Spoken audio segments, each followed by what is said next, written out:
नमस्कार दोस्तों, एएलपी का रिजल्ट आ चुका है और सीबीटी 2 का एग्जाम भी होने वाला है। लेकिन जिनका रिजल्ट नहीं हुआ है वो छात्रों के मन में एक सवाल है कि क्या रिवाइज रिजल्ट भी आ सकता है क्या? क्या सेकंड में लिस्ट जारी की जा सकती है रिजल्ट का या नहीं किया जाएगा? कुछ लोग एएलपी का वेट कर रहे हैं क्योंकि कैलेंडर के अनुसार एएलपी की वैकेंसी आ जानी चाहिए थी, लेकिन अभी तक एएलपी की वैकेंसी नहीं आई है। कैलेंडर फेल होता हुआ नजर आ रहा है। तो सारी चीजों पर बात करेंगे, क्या रिवाइज रिजल्ट आएगा, नहीं आएगा, एएलपी की वैकेंसी कब तक आएगी। प्रिया मैम हमारे साथ हैं और रेलवे के लिए जानी जाती हैं मैम, और जो भी रेलवे के छात्र हैं बहुत भरोसा करते हैं साइंस को लेकर के। सबसे पहले मैम स्वागत है आपका। नमस्कार सर। सर मैम, जिस तरीके से देख रही होंगी एएलपी के रिवाइज रिजल्ट की मांग छात्र कर रहे हैं, और कुछ लोगों को अनुमान है या कुछ लोगों को लगता है कि क्या रिवाइज रिजल्ट दिया जाएगा इस वैकेंसी में, नहीं दिया जाएगा, क्या लगता है मैम? सर सबसे पहली बात तो ये है कि ये बच्चों का ये सोचना लाजमी है कि भाई रिवाइज रिजल्ट दिया जाएगा या नहीं दिया जाएगा। दिया जाएगा, दिया जाएगा रिजल्ट। पिछली बार भी रिजल्ट जो था वो रिवाइज हुआ था। तो इस बार उम्मीद है कि रिजल्ट जो है वो रिवाइज होगा, क्योंकि पिछली बार हुआ था। पिछली बार दिया गया था एएलपी का रिवाइज रिजल्ट दिया गया था, तो इस बार भी होगा, उम्मीद रखी जा सकती है।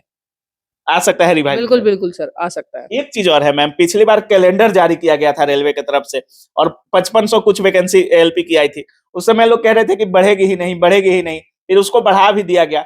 अभी कैलेंडर को लेकर क्या कुछ बोलिएगा? थोड़ा लेट होता हुआ नजर आ रहा है कैलेंडर। देखिए 5500 वैकेंसी थी, 18,000 के लगभग वैकेंसी हो गई थी। और अगर मैं कैलेंडर की बात करूं तो देखो, रेलवे की रेल कभी टाइम पे नहीं आई, तो कैलेंडर तो बहुत दूर की बात है कि टाइम से होगा। अच्छा। एग्जाम टाइम से नहीं हुआ, फॉर्म टाइम से नहीं आए। जैसे मैं अगर बोलूं फॉर्म जनवरी में आना था तो फरवरी में आया, कोई चीज मार्च में आनी थी तो जून में आ रही है, कोई चीज अक्टूबर में आनी थी तो वो दिसंबर में आ रही है। तो कैलेंडर तो इनका पहले दिन से ही लेट चल रहा है। ठीक है, एग्जाम भी इनका क्या प्रोटेस्ट वगैरह किया गया, ट्वीट किया गया, तब जाके इनका एग्जाम वगैरह होता है। तो हर चीज लेट है, तो मैं ये मान सकती हूँ कि कैलेंडर लेट है, बट फॉर्म आएंगे। एएलपी की वैकेंसी आएगी। हाँ, जनवरी में आना था। अब देखिए जनवरी से क्या है कि मार्च आ गया है, तो मार्च के आखिर तक देखा जा सकता है, क्योंकि ग्रुप डी से रिलेटेड जितनी भी चीजें हैं उसकी वजह से रेलवे के ऊपर प्रेशर बना हुआ है। ग्रुप डी से क्यों प्रेशर बना हुआ है? क्योंकि सर ग्रुप डी में ज्यादा बच्चे हैं एएलपी के मुकाबले, और प्रेशर बना है आईटीआई को लेके, वैकेंसी को लेके। तो इन चीजों को लेके प्रेशर बना हुआ है जो, और 10th पास वाले और आईटीआई वाले, ये जो मुद्दा है हम एक वीडियो में डिस्कस कर चुके हैं, वो वीडियो जरूर बच्चे देख लेंगे। बिल्कुल बिल्कुल। तो उसकी वजह से ना एक रेलवे में प्रेशर बना हुआ है। उस प्रेशर की वजह से कहीं ना कहीं वो ध्यान हटाने के लिए, क्योंकि सरकार है, खेलेगी तो है ही, तो वो वैकेंसी दे सकते हैं। दूसरी बात है, बिहार सरकार का जो प्रेशर है वो भी इनके ऊपर है, क्योंकि आपको पता है चुनाव आने वाले हैं और सबसे ज्यादा बच्चे बिहार और यूपी के ही भरते हैं, और थर्ड नंबर पे आप मान लीजिएगा राजस्थान के, और फिर और स्टेट के भरते हैं। भरते तो है, लेकिन बिहार से थोड़े बच्चे, बिहार यूपी से थोड़े ज्यादा है रेलवे को लेकर। हाँ तो कि कब तक उम्मीद कर सकते हैं छात्र? जिस तरीके से आप कह रहे हैं कि जनवरी में आना था, कब तक आ सकता है? क्या अभी मार्च चल रहा है, क्या अप्रैल तक वैकेंसी एएलपी की देखने को मिल जाएगी? क्योंकि एक वैकेंसी का अभी प्रक्रिया चल ही रहा है मैम। सर अप्रैल तक देखने को मिल जाएगी। मिल जाएगी, क्योंकि या तो मार्च लास्ट तक या अप्रैल के बीच तक या आखिर तक, मतलब मार्च और अप्रैल लेके चल रहे हैं। और अगर ऐसा नहीं होता है तो फिर तो सर बवाल होने वाला है। बवाल इसलिए होने वाला है क्योंकि जब आप एएलपी, क्योंकि दोबारा से जो चक्कर घूमा है वो चक्कर घूम के कहाँ आ रहा है? वापस एएलपी पे। और अगर आप एएलपी की वैकेंसी नहीं दे रहे हो, तो आपने वादा क्या किया था कि ये वैकेंसी इतनी कम हम इसलिए दे रहे हैं क्योंकि हम हर साल देंगे। तो यहाँ पे आप झूठे पड़ जाओगे। वादा किया गया था। तो ग्रुप डी का मुद्दा और मजबूत हो जाएगा, और इधर से ये पूरी वैकेंसीज का जो गोल चक्कर घूमना है उसका भी मामला मजबूत हो जाएगा।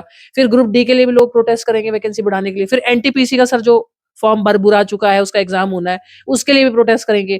फिर एएलपी की दोबारा से वैकेंसी लाने के लिए सर बवंडर हो जाएगा बहुत बड़ा, अगर एएलपी का फॉर्म नहीं दिया तो। क्योंकि उससे ये यकीन हो जाएगा कि सरकार ने झूठ बोला है।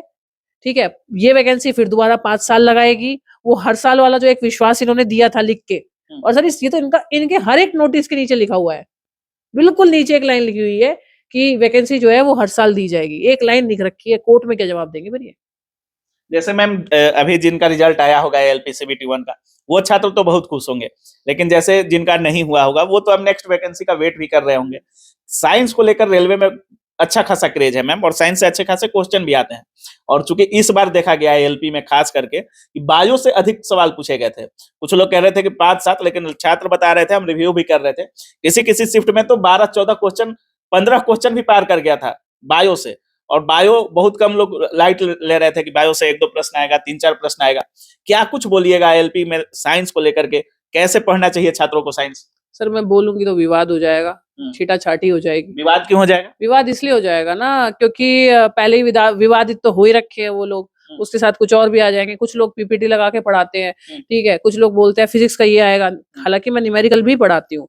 बायो का वेटेज हर एक एग्जाम में सर ज्यादा ही रहता है साइंस के मुकाबले, फिर बायो, फिर फिजिक्स, फिर केमिस्ट्री रहता है। तो बायो को इतना लाइट लोगों ने ले लिया, जबकि आपको एक बात बता दूं, सटीक चीजें हैं बायो के अंदर। फिजिक्स के और केमिस्ट्री के ऊपर तो ये है कि क्वेश्चन कुछ भी आ सकता है, बायो में चीजें फिक्स होती है। फिक्स है, हाँ। अगर हम फिक्स तरीके से एनसीईआरटी के कुछ चैप्टर पढ़े लाइन टू लाइन, हालांकि जो लाइन टू लाइन है वो टीचर, एनसीईआरटी बच्चों को पढ़ने की जरूरत नहीं है, अगर टीचर ये बता दे कि ये लाइन इंपॉर्टेंट है और ये मैं तुम्हें नोट्स में करवा रहा हूँ पढ़ाते टाइम, तो उनको एनसीईआरटी भी नहीं पढ़नी पड़ेगी। एक एनसीईआरटी के अंदर एक टॉपिक होता है डू यू नो, वो बोर्ड में नहीं आता, कीवर्ड्स टाइप से। हाँ, कीवर्ड टाइप में ब्रैकेट सा बना रहता है, डू यू नो, सीबीएसई के एनसीईआरटी में, ठीक है। तो वो डू यू नो, क्या आप जानते हैं, ऐसे करके, और वो बोर्ड के पेपर में नहीं आता, लेकिन हाँ हम लोगों के जो एग्जाम होते हैं इसमें उसमें से क्वेश्चन बनते हैं। तो भाई अगर वो कर ले तो सर तरीका ये होता है कि पहले बेसिक क्लियर किया जाता है बायो में। बायो इसलिए बच्चों को आता नहीं है, और बायो वही पढ़ा सकता है जो बहुत लंबे टाइम से बायो पढ़ा रहा हो।